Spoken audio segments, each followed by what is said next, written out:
हिरण्यकशिपु का वध तो सब जानते हैं, लेकिन क्या आप जानते हैं प्रहलाद के पोते असुर सम्राट महाबली की असली कहानी? असुर होते हुए भी क्यों आज तक करोड़ों लोग राजा बलि की आराधना करते हैं? क्या आप जानते हैं ओणम का त्योहार आखिर क्यों मनाया जाता है? राजा बलि भक्त प्रहलाद के पोते होकर भी देवताओं पर आक्रमण क्यों करते हैं और तीनों लोगों को कैसे जीत लेते हैं?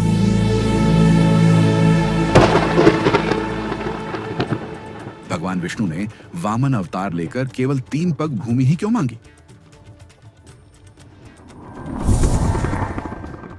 राजा बलि को दुनिया का सबसे महान दानी क्यों कहा जाता है? आज हम जानेंगे महान सम्राट महाबली और भगवान विष्णु के 5वें अवतार वामन की यह अद्भुत गाथा। कहानी शुरू करने से पहले कमेंट में लिखिए जय भगवान वामन। लाइक और सब्सक्राइब करके हमें समर्थन दीजिए।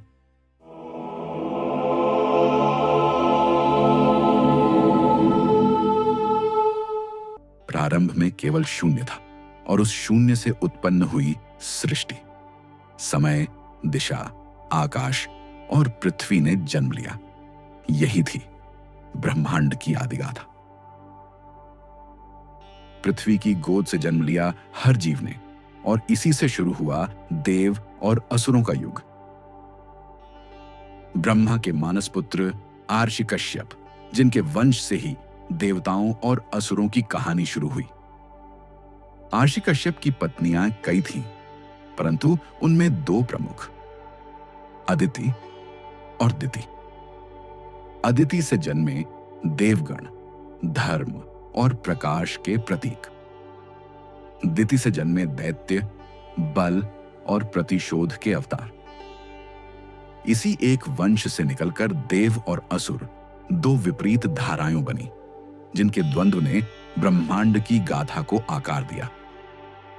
अदिति देवमाता, उनकी कोख से जन्मे इंद्र, वरुण, अग्नि और अनगिनत देव, जो प्रकाश, सत्य और धर्म के प्रतीक बने।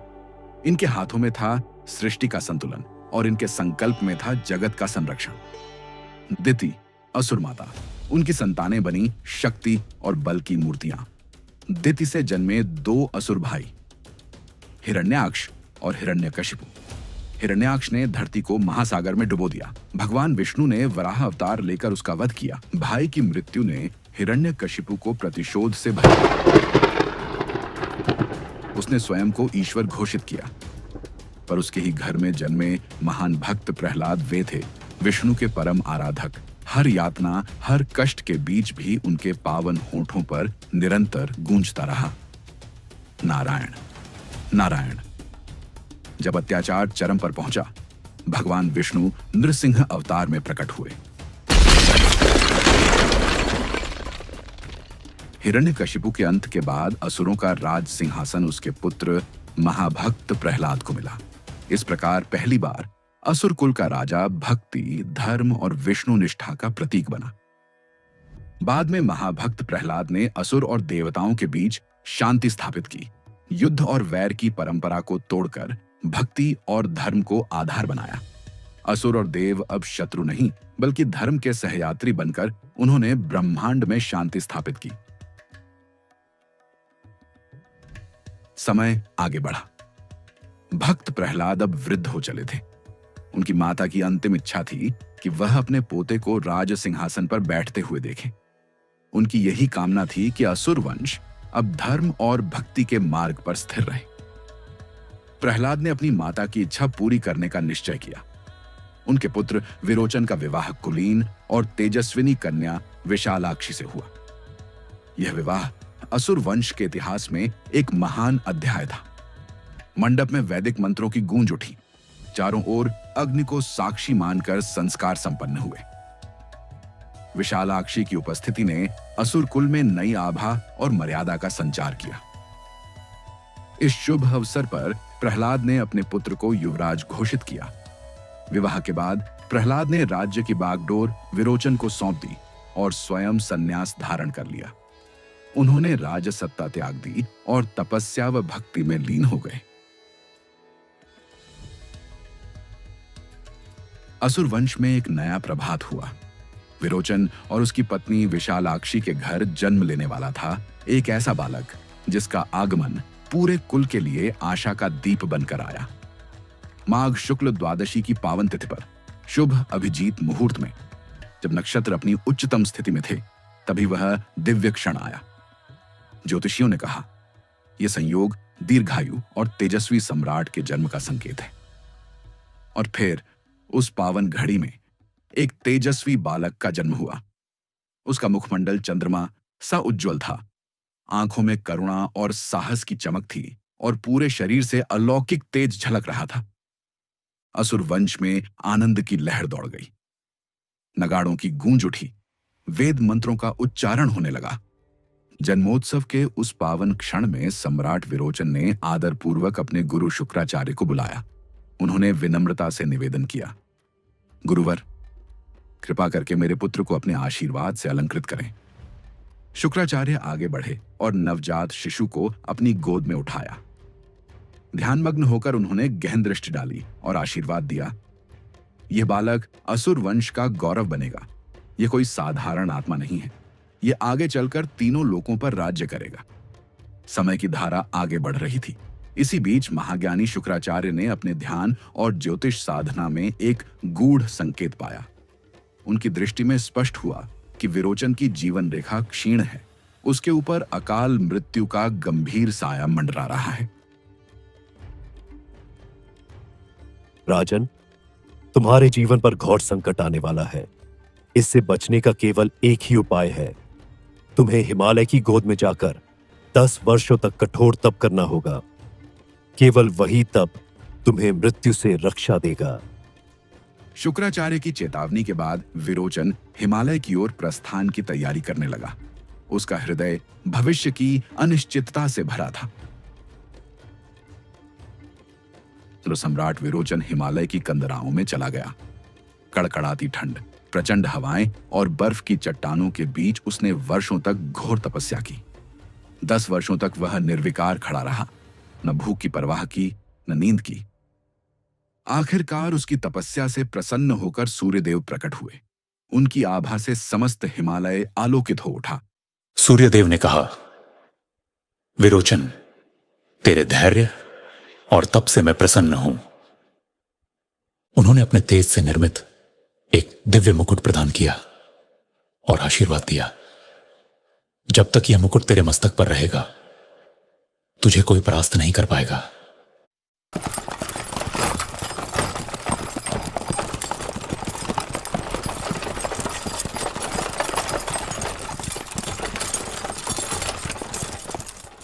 यात्रा के मार्ग में विरोचन के सामने एक साधु वेशधारी ब्राह्मण प्रकट हुआ। उसने विनम्रता से जल अर्पित किया। विरोचन धर्मनिष्ठ थे। उन्होंने बिना संदेह वह जल ग्रहण कर लिया। क्षण भर में उसकी चेतना डगमगाई और वह भूमि पर गिर पड़ा। साधु का वेश टूटते ही उसका वास्तविक स्वरूप प्रकट हुआ। वह स्वयं इंद्र था। उसने अवसर का लाभ उठाकर विरोचन का दिव्य मुकुट छीन लिया। कुछ समय बाद विरोचन की चेतना लौटी। उसने इंद्र को सामने खड़ा पाया और शांत स्वर में कहा, इंद्र, मुझे अपने पुत्र बलि के समावर्तन में पहुंचना है। इंद्र हंस पड़ा और उपहास करते हुए बोला, विरोचन, यदि सामर्थ्य है तो युद्ध कर। विरोचन ने धर्म और सत्य की रक्षा के लिए चुनौती स्वीकार की।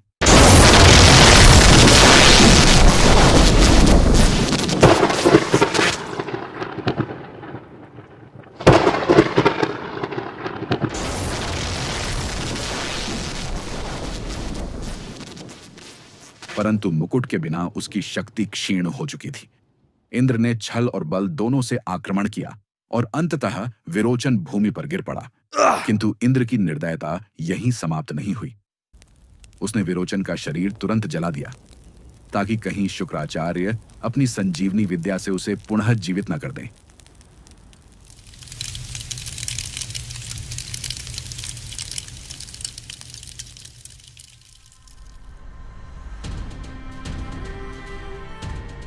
पिता की मृत्यु का समाचार सुनते ही बलि का हृदय जल उठा। वह गगन भेदी स्वर में बोला, इंद्र, तूने मेरे पिता का वध छल से किया है। अब मैं तेरा भी वध करूंगा। तुझे इस ब्रह्मांड की कोई शक्ति नहीं बचा पाएगी। उसकी प्रतिज्ञा सुनकर असुरों की सभा कांप उठी।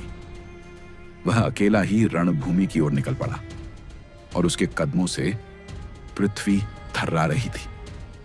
स्वर्ग के द्वार पर इंद्र प्रतीक्षा कर रहा था। उसने हंसते हुए कहा, विरोचन के पुत्र, तेरे पिता भी मेरे वज्र के सामने टिक न सके। तू किस बल पर खड़ा है? बलि ने उत्तर दिया, उनकी मृत्यु ने ही मुझे शक्ति दी है। आज तेरा भी अंत होगा। युद्ध प्रारंभ हुआ। आकाश में वज्र की गर्जना हुई। धरती बलि की गदा के प्रहार से कांप उठी। इंद्र ने वज्र फेंका तो बलि ने अग्निबाण से उसका उत्तर दिया। वज्र और अग्निबाण टकराए तो मानो सूर्य और बिजली का संगम हो गया। युद्ध इतना भयंकर था कि देवता और असुर दोनों विस्मित हो उठे, परंतु अनुभव और छल इंद्र के साथ था। धीरे धीरे बलि के शरीर पर घाव गहरे होते गए। अंततः इंद्र ने वज्र से प्रहार कर उसे भूमि पर गिरा दिया।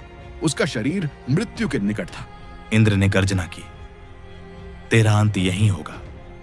तेरे पिता की भांति तुझे भी अग्नि में भस्म कर दूंगा। वह बलि के शरीर को नष्ट करने ही वाला था कि आकाश से शंखनाद गूंज उठा। दिव्य आभा फैल गई और स्वयं भगवान विष्णु प्रकट हुए। उनका स्वर दिशाओं में गड़गड़ाहट की तरह गूंजा। इंद्र, तूने मेरे प्रिय भक्त का वध छल से किया है। क्या यही तेरा सामर्थ्य है, निर्दोष पर वार करना? तू यह सोचता है कि भोग और बलिदान से महानता सिद्ध होती है, परंतु जान ले, महानता केवल धर्म और सत्य से होती है। आज से मैं तुझसे और देवताओं से अपना नाता तोड़ता हूं, क्योंकि यदि देव भी छल और अन्याय करने लगें तो फिर असुर और देवताओं में अंतर ही क्या शेष रह जाएगा। असुर राजधानी शोक में डूब गई। महल के प्रांगण में युवराज बलि का निष्प्राण शरीर रखा था। माताएं रो रही थीं, योद्धा मौन खड़े थे। महारानी का विलाप वातावरण को विदीर्ण कर रहा था। तभी आगे बढ़े महाज्ञानी शुक्राचार्य। उन्होंने गगनभेदी स्वर में कहा, नहीं, यह बालक मृत्यु का बंधन नहीं स्वीकार करेगा। वेद मंत्र गूंजे, अग्नि प्रज्वलित हुई और उनके तप की शक्ति ने बलि को स्पर्श किया। क्षण भर में उसकी श्वास लौटी, आंखों में तेज चमक उठा और वह उठ खड़ा हुआ। पूरी सभा जय घोष से गूंज उठी। यह केवल जीवनदान नहीं था, यह बलि का पुनर्जन्म था। वर्षों के साथ उसका व्यक्तित्व और अधिक तेजस्वी हुआ। सम्राट महाबली युद्ध कला में अद्वितीय सिद्ध हुए। गदा, धनुष, तलवार और शास्त्र सभी उनके अधीन थे। पर उनकी सबसे बड़ी पहचान वीरता नहीं, बल्कि भक्ति और दानशीलता बनी। जहां भी सम्राट महाबली विराजमान होते, वहां धर्म और न्याय की आभा फैल जाती। उनके द्वार से कोई याचक खाली हाथ नहीं लौटता। उनकी उदारता इतनी विलक्षण थी कि माता लक्ष्मी स्वयं उन पर प्रसन्न हुई। महाज्ञानी गुरु शुक्राचार्य ने जब देखा कि सम्राट महाबली का तेज और सामर्थ्य दिन प्रतिदिन बढ़ रहा है, उन्होंने दिव्य यज्ञ किया। वेद मंत्रों की गूंज और तप की अग्नि से प्रकट हुआ एक अजेय रथ, स्वर्ण और रत्नों से जड़ा, अपराजेय कवच से घिरा हुआ, जिसके पहियों की गर्जना आकाश को हिला देती थी।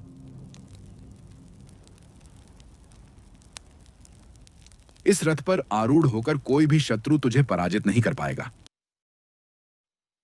जब सम्राट महाबली उस दिव्य रथ पर सवार हुए तो मानो तीनों लोक उनके संकल्प के आगे झुक गए। उन्होंने अपनी संगठित सेना के साथ स्वर्ग पर चढ़ाई की। युद्ध छिड़ा, देवसभा कांप उठी। इंद्र ने अपने वज्र से प्रतिरोध किया।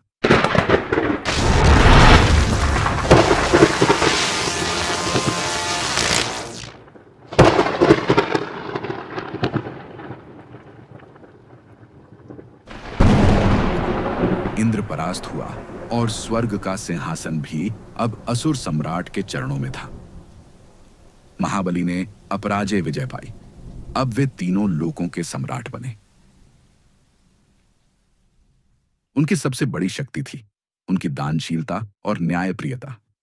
उनका साम्राज्य धर्म, भक्ति और समर्पण का प्रतीक बन गया। कहते हैं कि सम्राट महाबली को किसानों का राजा कहा जाता। उनके शासन में कोई भूखा नहीं रहा, कोई अन्याय का शिकार नहीं हुआ। महाबली की यह करुणा और दानशीलता उन्हें देवताओं से भी महान बना रही थी। देवता दिशाओं में भटक रहे थे, उन्हें कहीं आश्रय नहीं मिल रहा था। उनकी आराधना सुनने वाला कोई नहीं बचा था। इस अपमान और असहायता को देख देवमाता अदिति का हृदय व्याकुल हो उठा। वे तप में लीन हुई और भगवान विष्णु का ध्यान करने लगी। आंखों में अश्रु और स्वर में करुणा के साथ उन्होंने प्रार्थना की, स्वामी, आपने एक बार मुझसे वचन दिया था कि जब समय आएगा आप मेरे पुत्र रूप में अवतरित होंगे। वह समय अब आ गया है। मेरी गोद को पवित्र करें और पुत्र रूप में अवतरित होकर देवताओं का उद्धार करें। आदित्य की विनती से वैकुंठ कांप उठा। भगवान विष्णु स्वयं प्रकट हुए और बोले, देवी, तुम्हारी साधना सफल हुई है। अब मैं तुम्हारे गर्भ से जन्म लूंगा और वामन रूप में अवतरित होकर धर्म और संतुलन की रक्षा करूंगा। और ऋषि कश्यप के आश्रम में आदित्य के गर्भ से भगवान विष्णु ने जन्म लिया। वह बालक अत्यंत तेजस्वी था। आंखों में दिव्यता और मुख पर मासूमियत झलकती थी। संपूर्ण वातावरण शुभ शकुनों से गूंज उठा। देवताओं ने प्रसन्न होकर जय घोष किया, जय वामन देव, जय विष्णु अवतार। उस बालक का नाम वामन, बौने रूप में किंतु तेज और शक्ति से अपार। उसके जन्म ने देवताओं के हृदय में आशा की लौ जला दी। अब समय आ गया था कि महाबली की दानशीलता की परीक्षा हो और वामन अवतार से ब्रह्मांड का संतुलन पुनः स्थापित हो। काल का प्रवाह निरंतर बढ़ता गया। देवताओं की स्थिति अब और भी दयनीय हो चुकी थी। स्वर्ग का वैभव असुरों के अधीन था और देवगण दिशाओं में भटक रहे थे। उनकी व्याकुलता दिन प्रतिदिन बढ़ती रही। इसी बीच असुरों के सम्राट महाबली का साम्राज्य और भी प्रखर हो उठा। उनका यश केवल पृथ्वी तक सीमित नहीं रहा, बल्कि तीनों लोकों में गूंजने लगा।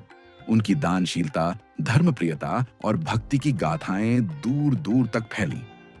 सम्राट ने निश्चय किया, मैं 100 अश्वमेध यज्ञ करूंगा।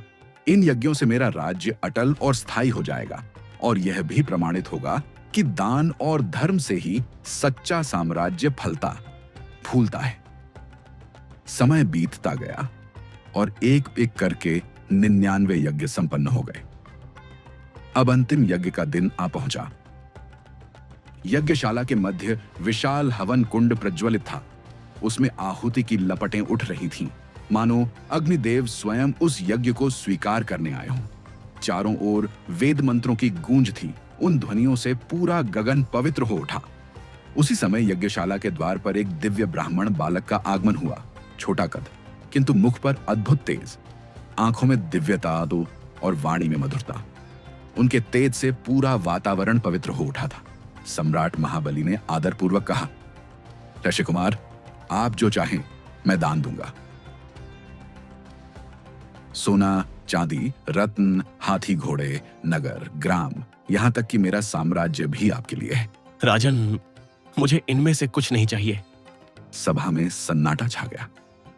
महाबली ने विस्मय से देखा और गंभीर स्वर में कहा, ऋषि कुमार, मेरे यज्ञ का नियम है, मैं किसी याचक को खाली हाथ नहीं लौटाता। आप यदि कुछ नहीं मांगेंगे तो यह मेरे यज्ञ का अपमान होगा। कृपा कर बताइए, आपको क्या चाहिए? तब वामन ने अपनी दृष्टि उठाई। उनकी आंखों में ब्रह्मांड का रहस्य झलक रहा था। उन्होंने कहा, राजन, मैं जो मांगने वाला हूं, पहले यह वचन दीजिए कि आप उसे अवश्य देंगे। महाबली ने अपने हाथ जोड़कर उत्तर दिया, ऋषि कुमार, यह मेरा संकल्प है। आप जो मांगेंगे मैं उसे अवश्य दूंगा। यह स्वयं भगवान विष्णु है जो देवताओं की ओर से आपके सामने खड़े हैं। यदि आपने वचन दे दिया तो सब कुछ उनसे छिन जाएगा। सभा स्तब्ध रह गई, परंतु सम्राट का चेहरा शांत और गंभीर बना रहा। उन्होंने आदर से गुरु की ओर देखा और कहा, गुरुवर, यदि यह स्वयं विष्णु हैं, तो यह तो मेरे लिए और भी सौभाग्य की बात है। जिस भगवान के लिए लोग कठोर तप करते हैं, यज्ञ और अनुष्ठान करते हैं, वही भगवान आज मेरे यज्ञ में याचक बनकर आए हैं। क्या इससे बड़ा गौरव मेरे लिए और कोई हो सकता है? मैं अपना वचन कभी नहीं तोड़ूंगा। शुक्राचार्य क्रोधित हुए, पर सम्राट की अडिग भक्ति और दानशीलता डिग्गी नहीं। महाबली ने गर्व से कहा, परशे कुमार, आप जो भी मांगेंगे मैं दूंगा। यह मेरा अटल संकल्प है। तब वामन ने मधुर स्वर में कहा, महाराज, मुझे केवल उतनी भूमि चाहिए जिसे मैं अपने 3 पगों में नाप सकूं। महाबली हंस पड़े। हे ब्राह्मण देवता, आप मुझसे कुछ बड़ा मांग सकते थे, सोना, चांदी, रथ, लेकिन आप केवल 3 पग भूमि मांग रहे हैं। मैं वचन देता हूं कि मैं आपको 3 पग भूमि अर्पित करता हूं। उन्होंने अपने कर कमलों से जल अर्पित किया और दान का संकल्प पूरा किया। दान का संकल्प पूर्ण होते ही अचानक यज्ञशाला कांप उठी। वेद मंत्रों की ध्वनियां और तीव्र हो गईं। अग्निकुंड की ज्वालाएं आकाश को छूने लगी।